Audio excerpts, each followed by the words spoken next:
अयोध्या की सांसद से ऐसी क्या गलती हुई? मोदी योगी दोनों हुए नाराज। 2024 चुनाव में कटेगा पत्ता। जिस अयोध्या के मुद्दे पर होगा 2024 का चुनाव, वहां के सांसद लल्लू सिंह को हटाने की क्यों उठी चर्चा? क्या मोदी ने बनवाया मंदिर तो राहुल बनवाएंगे अयोध्या वाली मस्जिद? एमएच फॉर्मूला करेंगे लागू।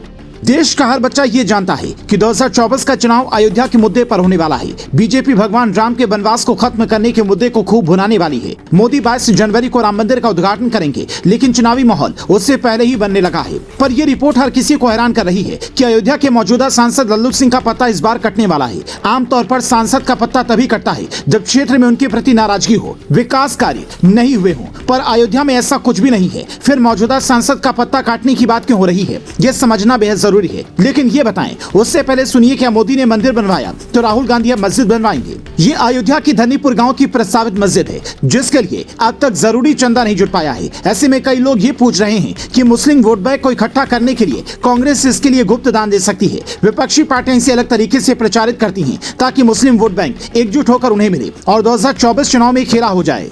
मस्जिद बनाने वाली संस्था को चंदे की जरूरत भी है, इसीलिए देश विदेश से चंदे तो मिलेंगे ही। और मोदी ने जैसे मंदिर बनवाया, वैसे ही विपक्षी पार्टियां इसके लिए चंदा देकर अपने कोर वोट बैंक को मजबूत कर सकती हैं। कुछ ऐसे हिंदू भी हैं जिन्हें राम मंदिर पर राजनीति से दिक्कत है। ऐसे में एमएच यानी कि मुस्लिम हिंदू फॉर्मूला विपक्ष के लिए काम आ सकता है। लेकिन इस फॉर्मूले को लागू करना बिल्ली के गले में घंटी बांधने के बराबर है, क्योंकि अयोध्या की जनता ये जानती है कि भगवान राम का वनवास अगर किसी ने खत्म किया है तो वो है बीजेपी। अयोध्या का विकास अगर आज हुआ है तो वो योगी और मोदी के आने से ही हुआ है। काशी और मथुरा अभी बाकी है, इसलिए विपक्ष कितनी भी रणनीति बना ले, उसे इसका फायदा मिलने की उम्मीद ना के बराबर है। लेकिन सियासत हो या फिर खेल का मैदान, विरोधी को कभी भी कम नहीं समझना चाहिए। इसलिए बीजेपी ने इस बार तगड़ा दिमाग लगाया है और इस रणनीति के तहत इस बार अयोध्या सीट पर बड़े फेरबदल की तैयारी है। क्योंकि जिस अयोध्या के मुद्दे पर 2024 का चुनाव लड़ा जाना है, वहां से अगर कोई लो प्रोफाइल कैंडिडेट उम्मीदवार हुआ तो विपक्ष ने किसी तगड़े उम्मीदवार को खड़ा कर दिया तो मामला टक्कर का हो सकता है। अयोध्या जिला फैजाबाद लोकसभा के अंतर्गत आता है,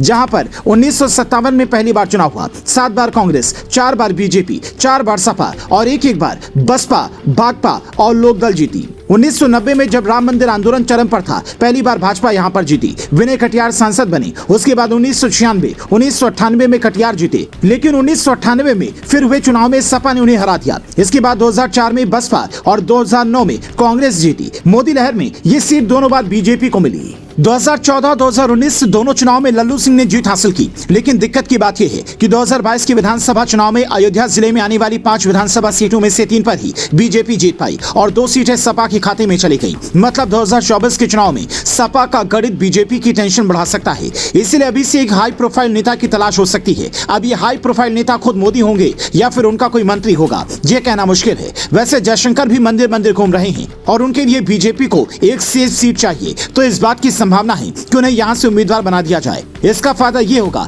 कि विदेशों में भी अयोध्या की अच्छी ब्रांडिंग कर पाएंगे। मोदी योगी के राम मंदिर विजन को बता पाएंगे, क्योंकि इस बार बीजेपी की नजर सिर्फ जीत पर नहीं है, बल्कि अयोध्या जैसी सीट से रिकॉर्ड जीत पर होगी। बतौर मतदाता आप किसे अयोध्या से उम्मीदवार चाहेंगे? कमेंट कर बताएं, क्योंकि बीजेपी ने अपना वादा तो पूरा कर दिया है।